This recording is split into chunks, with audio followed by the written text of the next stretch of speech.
Saudações pessoal, como estão? Olha, hoje eu vou contar a vocês uma história muito interessante contada por uma tribo chamada Balemba. Essa tribo, Balemba, conta uma história de uma mulher africana chamada Nevulana. E olhem, manos, o que aconteceu a respeito desta mulher chamada Nevulana. Antes que eu vá explicando sobre essa história, deixa-vos explicar aqui o significado, porque os nomes são muito interessantes dentro daquilo que são as nossas histórias e dentro daquilo que são as nossas nomenclatura. Nevulana significa dizer a criança que nasceu numa época de pouca chuva, ok? A criança que nasceu numa época de pouca chuva, por esse motivo é que ela herdou, deram esse nome de Nevulana, Mvula, quer dizer chuva, ok? Essa tribo, Balemba, é uma tribo que faz parte dos povos Bantu, ok? Até a própria pronúncia já diz tudo. Nevulana ou Balemba. Então, a Nevulana é da tribo Balemba. Balemba, o que significa também? Faz referência, não é? Lemba, ou lemba, culemba. Faz referência a pagar, a cumprir, a consertar, né? Mais ou menos isso aí, dentro daquilo que são os códigos linguísticos Bantu. Então, a Nevulana da tribo Balemba, mãe de um filho e infelizmente, o seu marido morreu muito cedo e por conta desta morte do marido, a sua sogra, que é a mãe do seu ex-marido, não é? Ou marido falecido, nunca encarou muito bem a Nevulana por conta dessa morte, não é? Dessa morte do seu filho, e a Nevulana era vista de forma negativa, de forma má dentro da aldeia Balemba por conta disso. E por esse motivo, por exemplo, dentro das nossas culturas, dentro daquilo que são nossos valores culturais, uma mulher acusada de alguma coisa negativa, ela sofre muitas represálias. Por exemplo, se ela tiver apressada em muitas coisas, já não será ajudada. Ou seja, vai viver por conta própria. Porque dentro da nossa cultura, quando uma mulher viúva, muitas coisas eram feitas por ela, por ser viúva. Ok?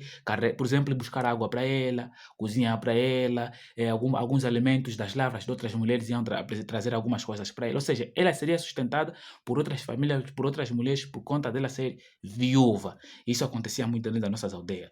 Mas se tiver um ficheiro limpo, se tiver uma história limpa, mas a Nevulana, infelizmente, por conta da sua sogra, que perdeu seu filho muito cedo, olhava mal a Nevulana. Então a Nevulana começaram a defamar o seu nome. Por conta disso, ela procurava se autossustentar, não é? Procurava fazer as coisas por conta própria.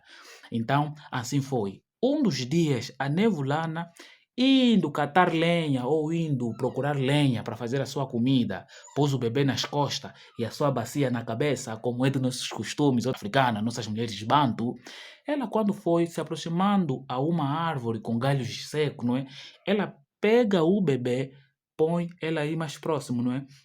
Um lugar mais próximo, por cima de uma pedra, né? Porque não dava para subir na árvore com o bebê nas costas. Então ela pôs o bebê, andou um pouquinho, uma distânciazinha, ela sobe, então vai partindo os troncos, os galhos secos dessa árvore. Enquanto ela vai arrumando. Mais tarde, quando ela desce da árvore, ao se aproximar do bebê à distância, imagine o que ela vê. Ela vê o seu filho a brincar com um bebê de cabeça grande, de olhos cheios, meio esverdeados, acinzentado. Então ela, Nevulana, ficou assustada. Oh, o que é isso? Ela ficou assustada. Quem é esse? Que bebê é esse que está a brincar com meu filho? Então ela ficou arrepiada. Logo jogou todas as madeiras ou todas as lenhas, né? Ou todos os troncos, jogou no chão a se aproximar para tentar pegar o seu filho e lhe tirar próximo desse bebê estranho que ela encontrou lá a brincar com seu filho. No caminho dela aí assustada, alguém toca no ombro dela, não é? Ela vê um braço meio esverdeado, meio acinzentado, não é? Que toca para ela e ela tomou um susto. Quando ela vira para ver quem é, as características contadas por a tribo Balemba a respeito do que a Nevulana viu quando este ser tocou, ela percebeu que é um gênero feminino, ou seja, é uma entidade feminina.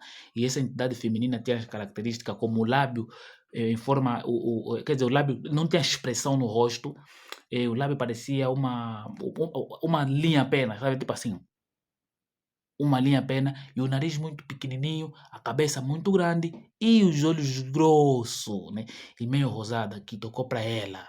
Então ela viu, ela ficou assim meio parada, assustada, apanhou um espanto, porque ela não estava a entender nada. E então, aquela entidade que tocou para ela, que tocou no ombro dela, disse: Olá, minha irmã, eu sei que tu estás assustada. Eu não lhe quero assustar. E eu não estou a fazer mal, nem quero fazer mal no teu filho.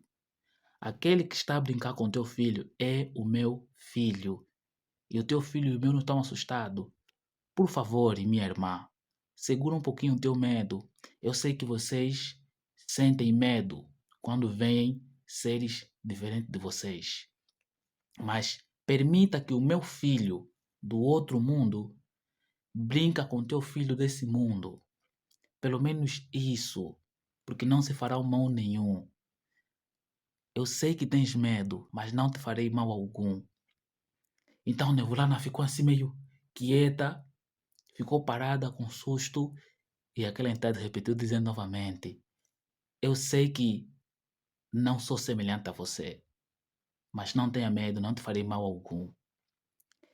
E depois dessa conversa, que a Nevulana ficou aí meio estática, sem poder, por exemplo, não sabe se vai fugir, vai pegar o bebê, vai correr ou o quê, né? A entidade deixou ela calma, então ela ficou calma. Depois de algum momento, ela disse: Tá bem, agora se quiseres, reivindica o teu bebê, eu também vou reivindicar o meu. A entidade que andava quase se arrastejando, tá vendo? Como alguém que não sabe, parece que não tem uma vida de caminhar, não tem uma vida de andar. Segurou o seu bebê e a Nevulana também segurou o seu bebê. E a entidade disse: Olha, faixa, por favor, fica com essas pedras lá do meu mundo, que sirva como memória.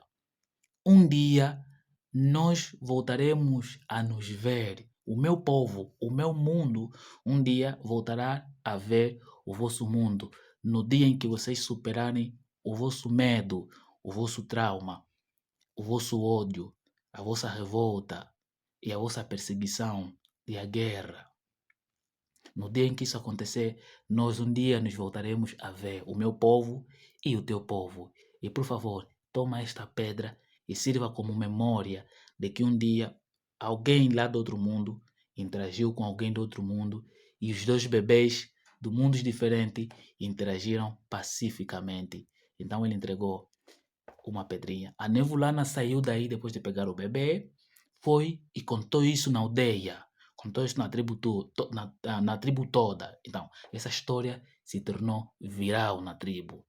E o mais engraçado, dos manos, é que essa história, né, parecendo simplesmente sendo lenda, é que existe uma peça que os mais velhos, os ferreiros, não é, aqueles que faziam ferro, entre outros, com aquela pedra que receberam dessa mesma entidade que dizem, ou que se diz ter entregue ou entregaram para Nevulana, que cujo filho e esse bebê do outro mundo, digamos assim, né? Brincaram, fizeram com ele esta peça, não é? A tribo ou o povo diz que essa peça os mais velhos fizeram com base aquelas pedras brilhantes, aquelas pedras metálicas que receberam ou que a Nevulana recebeu daquela entidade. Estranho, né, mano? Porque assim, quando é simplesmente lenda, tudo bem, mas quando essas tribos contam essas lendas e começam a mostrar, a representar os objetos que supostamente aconteceu com aquela tribo ou com esta mulher, a Nevulana, não é? E com ele fizeram esse objeto, a pergunta é simplesmente lenda ou aconteceu? É simplesmente história ou será que aconteceu de facto e nós dessa geração não conseguimos entender? E se aconteceu, quem são essas entidades? Quem são essas entidades? Mano, faz lembrar os Mandindanes, não? Quem já acompanhou os meus vídeos sabe muito bem quem são os Mandindanes. Eu fiz um vídeo a falar a respeito desse. Repito, uma história contada pela tribo é Balemba. Se gostou até aqui, obrigado, põe um like, compartilha e espere mais que eu vou contando outras histórias misteriosas contadas a respeito do nosso povo sobre várias entidades que aqui passaram e conviveram com o nosso povo em um determinado tempo. Obrigado, estamos juntos, até já.